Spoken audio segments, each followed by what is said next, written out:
Hey guys! ఈరోజు మహాశివరాత్రి అని చెప్పి మా ఫ్రెండ్స్ అయితే తీసుకొచ్చారు. చూడండి గైస్ ఎలా ఎక్కిచ్చేసారో. అసలేం జరిగిందంటే ఈరోజు మహాశివరాత్రి అని చెప్పి టెంపుల్‌కైతే వచ్చామన్నమాట మా హాస్టల్ నుంచి. ఇది మా హాస్టల్ నుంచి 3-5 కిలోమీటర్స్ డిస్టెన్స్ లోపలైతే ఉంటుంది. సరదాగా శివరాత్రి నైట్‌కైతే వచ్చాము. లోపల టెంపుల్ అంతా చూసిన తర్వాత బయటైతే జాతర అయితే జరుగుతుందన్నమాట. ఇక్కడైతే ఫుడ్ స్టాల్స్ అన్ని పెట్టారు. అండ్ ఇక్కడ పక్కనే ఒక ప్రోగ్రామ్ అయితే జరుగుతుంది. ఆ ప్రోగ్రామ్ చూడడానికైతే వెళ్తాం. చూస్తున్నారు కదా వెనకాల లైటింగ్స్. ఇప్పుడే టైం అయితే 10:43 అయిపోయింది. అండ్ మేము 11:30 లోపు అయితే హాస్టల్లో అయితే ఉండాలన్నమాట. లేదంటే గేట్ అయితే చేస్తారు. నిజం చెప్పాలంటే 11 వరకు గైస్. ఎందుకంటే ఈ రోజు శివరాత్రి అని చెప్పి అందరూ బయటకైతే వెళ్లారు. 11:30 వరకు అయితే పెంచారు టైము. ఈ ఒక్క రోజుకి మా హాస్టల్ వార్డెన్ అయితే పర్మిషన్ అయితే ఇచ్చారు. చూస్తున్నారు కదా వెనకాల లైటింగ్స్ ఇదంతా ఇక్కడైతే ప్రోగ్రామ్ అయితే జరుగుతుంది అనమాట. మేమైతే ప్రోగ్రామ్ అయితే వచ్చేసాము. అండ్ ఇక్కడ చాలా మంది అయితే ఫోటోస్ అయితే దిగుతున్నారు అనమాట. ఎందుకంటే శివుడి స్టాచ్యూ ఉంది కాబట్టి అందరైతే సెల్ఫీస్ గ్రూప్ ఫోటోస్ అయితే దిగుతున్నారు.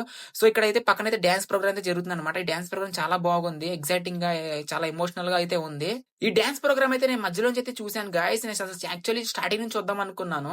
ఎందుకంటే మేము వెళ్ళిందే లేట్ కాబట్టి. సో ఈ ప్రోగ్రామ్ అయిన వెంటనే ఇంకా మళ్ళీ లాస్ట్ కి హాస్టల్ కి తిరిగి వెళ్ళాలని చెప్పి సరదాగా స్టాల్స్ అని మీకైతే చూపిస్తున్నాను గైస్. తిందామైతే అనుకున్నాను బట్ కడుపు అంతా ఫుల్ గా నిండుగా ఉంది. సో అందుకే తినాలనుకోవట్లేదు. సరే ఇంకా వెళ్ళిపోదాం అని చెప్పి మేమైతే ఇంకా హాస్టల్ కి అయితే బయలుదేరిపోతున్నాం గాయస్. చూస్తున్నారు కదా అందరైతే వెళ్ళిపోతున్నారు. ఎందుకంటే ఇప్పటికే 11 అయితే దాటేస్తుంది.